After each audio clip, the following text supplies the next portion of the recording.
भाग 17वा. मुखवट्यामागचा नवरा. समोर एक वयस्कर व्यक्ती उभी होती.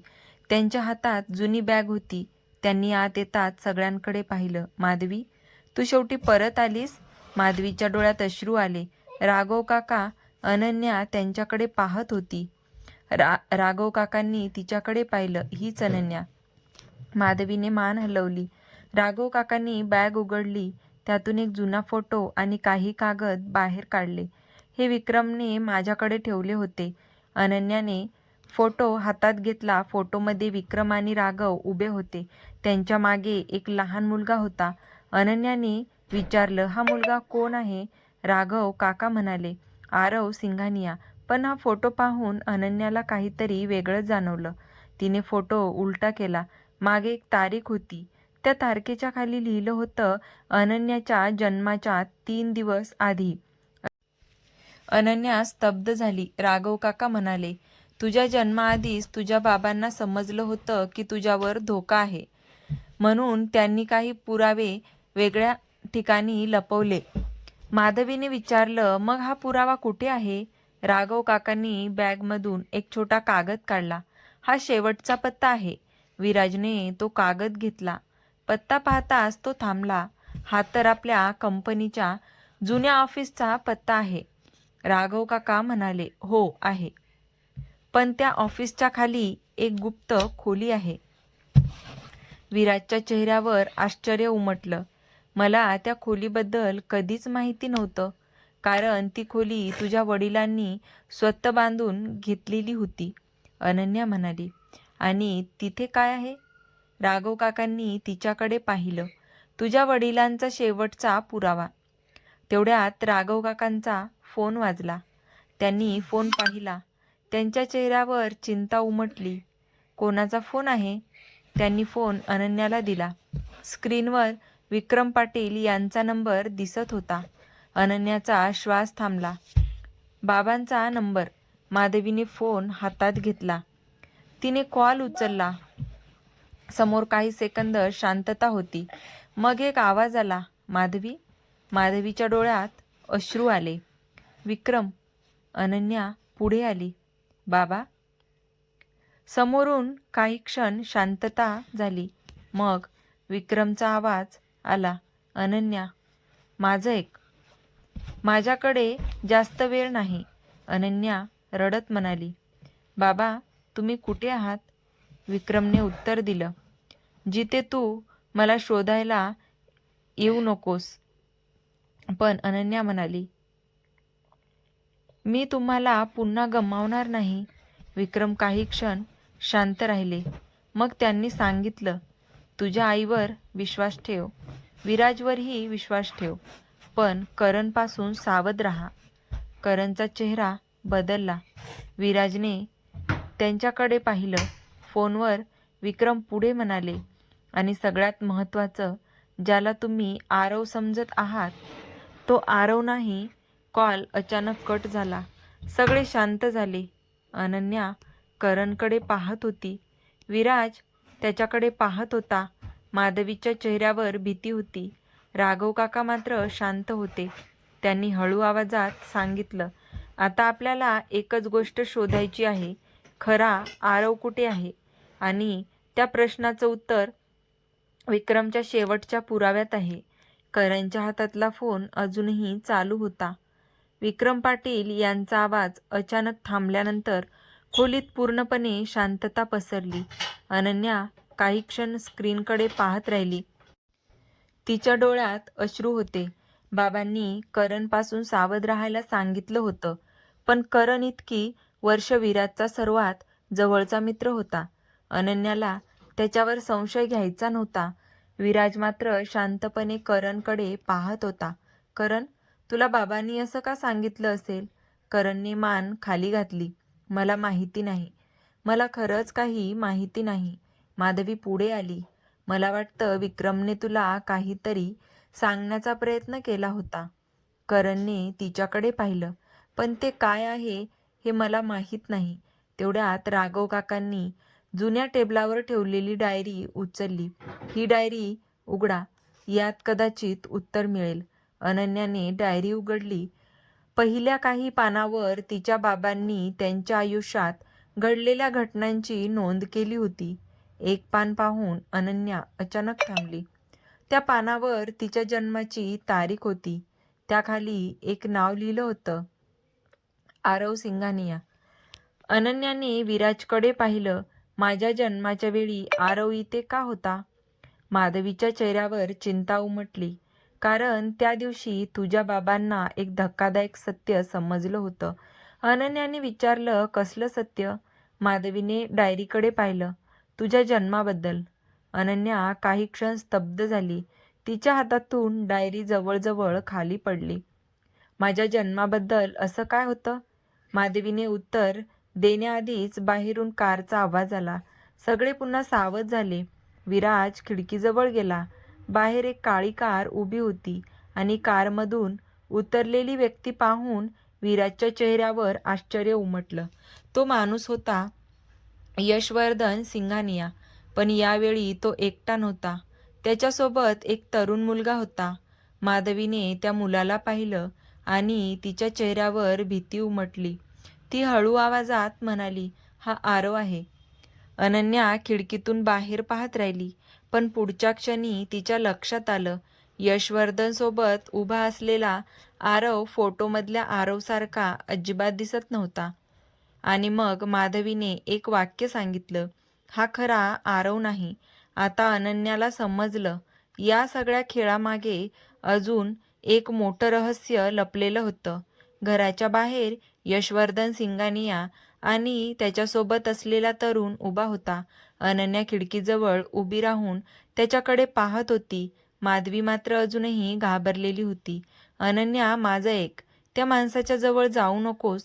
अनन्याने आईकडे पाहिलं. पण तो जर खरा आरव नसेल तर मग खरा आरव कुठे आहे?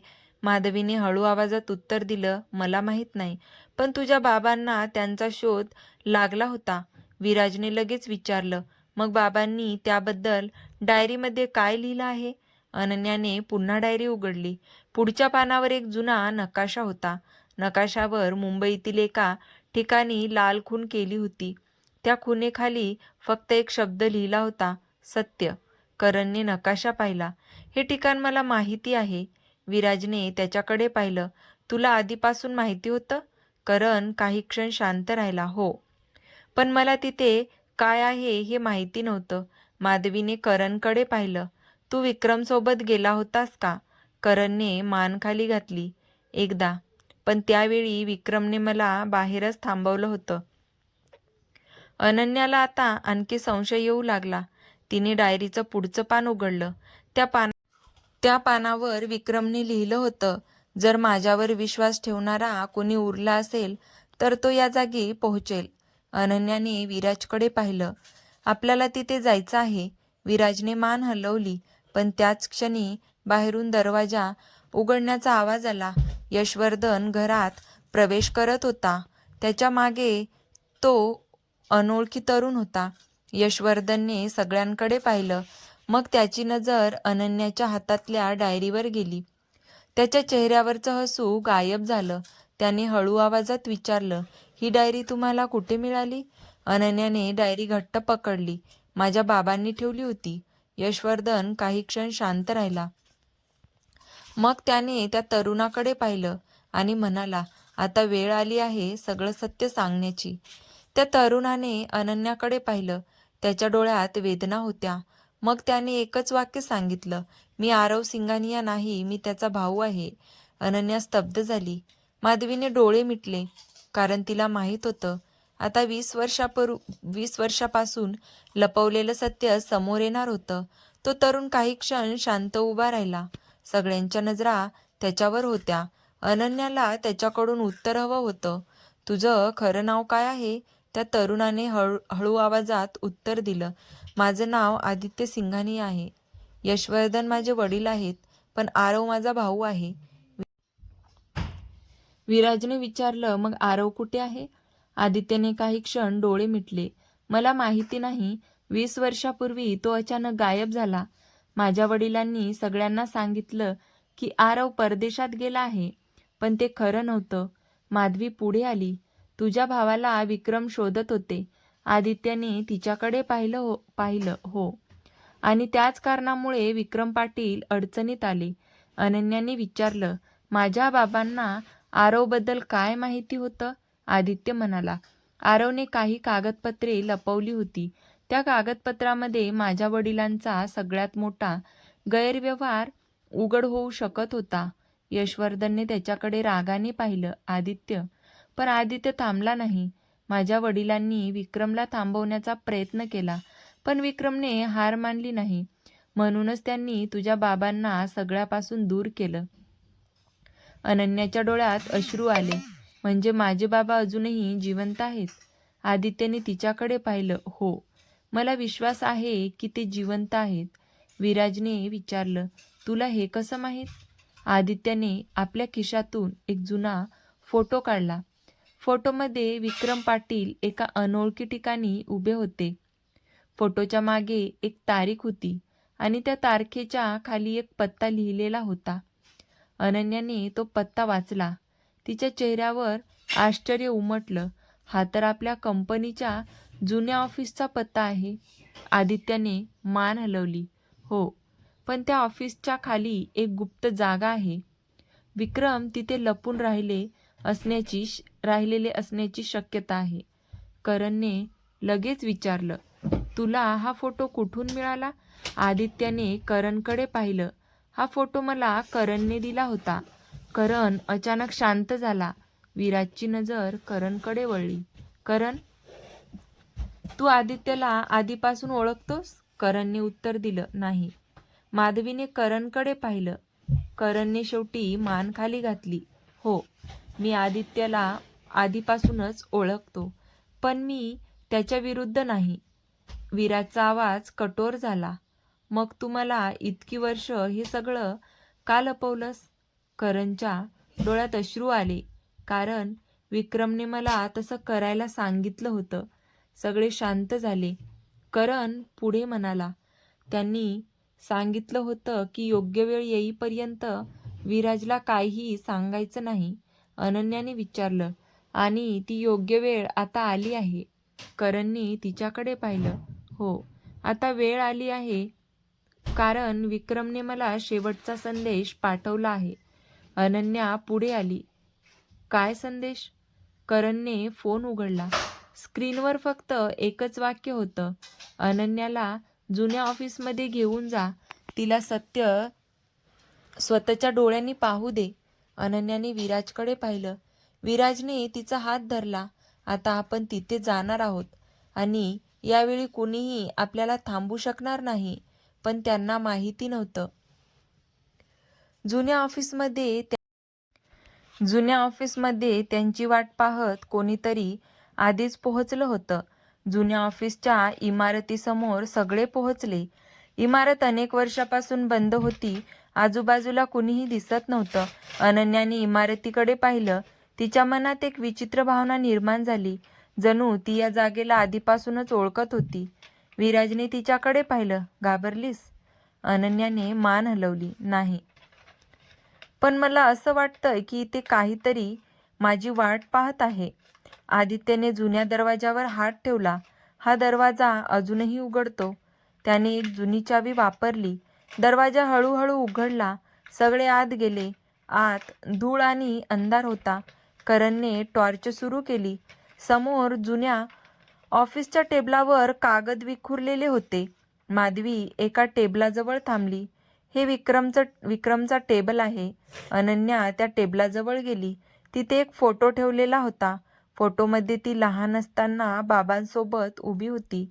फोटोच्या मागे काही शब्द लिहिले होते. अनन्याला हा फोटो दाखवण्याचा दिवस कदाचित कधीच येणार नाही. अनन्याच्या डोळ्यात अश्रू आले. बाबा मला इतकं सगळं सांगू इच्छित होते, पण त्यांना संधीच मिळाली नाही. विराजने टेबलाच्या खाली पाहिलं. त्याला एक लोखंडी बॉक्स दिसला. बॉक्सवर एक छोटं कुलूप होतं. अनन्याने आपल्या हातातली चावी बाहेर काढली. हीच चावी आहे. तिने चावी कुलपात फिरवली. बॉक्स उघडला. आत एक जुना टेप रेकॉर्डर आणि काही कागद होते. अनन्याने रेकॉर्डर सुरू केला. काही क्षण शांतता होती. मग विक्रमचा आवाज ऐकू आला, अनन्या, जर तू हा संदेश ऐकत असशील तर तू सत्याच्या अगदी जवळ आली आहेस. अनन्या शांतपणे ऐकत होती. विक्रम पुढे म्हणाले, तुझ्या आयुष्यात घडलेल्या प्रत्येक गोष्टीमागे एक कारण आहे. तुझं लग्न, तुझी नोकरी, विराजशी तुझी भेट, हे सगळं योगायोग नव्हतं. अनन्याने विराजकडे पाहिलं. विराजही स्तब्ध झाला. विक्रमचा आवाज पुढे आला, पण विराजला याची कल्पना नव्हती. त्याने तुला कधीही फसवलं नाही. अनन्याच्या डोळ्यात अश्रू आले. मग माझ्या आयुष्यात हे सगळं कोणी घडवलं? रेकॉर्डरमध्ये काही क्षण शांतता झाली. मग विक्रम म्हणाले, ज्याच्यावर तू सर्वात जास्त विश्वास ठेवशील, तोच एक दिवस तुझ्यासमोर सगळं सत्य घेऊन उभा राहील. तेवढ्यात ऑफिसच्या बाहेर दरवाजा बंद झाल्याचा आवाज आला. करण लगेच बाहेर धावला. दरवाजा आतून लॉक झाला होता. सगळे अडकले होते. आदित्यने खिडकीकडे पाहिलं. खिडकीच्या बाहेर एक सावली दिसत होती. माधवीने अनन्याला जवळ घेतलं. विराजने फोन काढला, पण नेटवर्क नव्हतं. अचानक रेकॉर्डर पुन्हा सुरू झाला. विक्रमचा शेवटचा आवाज ऐकू आला, अनन्या, जर तू या ऑफिसमध्ये पोहोचली असशील तर माझ्यावर विश्वास ठेव, कारण मी अजून जिवंत आहे. अनन्याचा श्वास थांबला आणि त्याच क्षणी ऑफिसच्या मागच्या भिंतीतून एक गुप्त दरवाजा उघडला. समोर अंधारात एक व्यक्ती उभी होती. त्या व्यक्तीने हळू आवाजात म्हटलं, अनन्या, तुझा बाबा तुझी वाट पाहत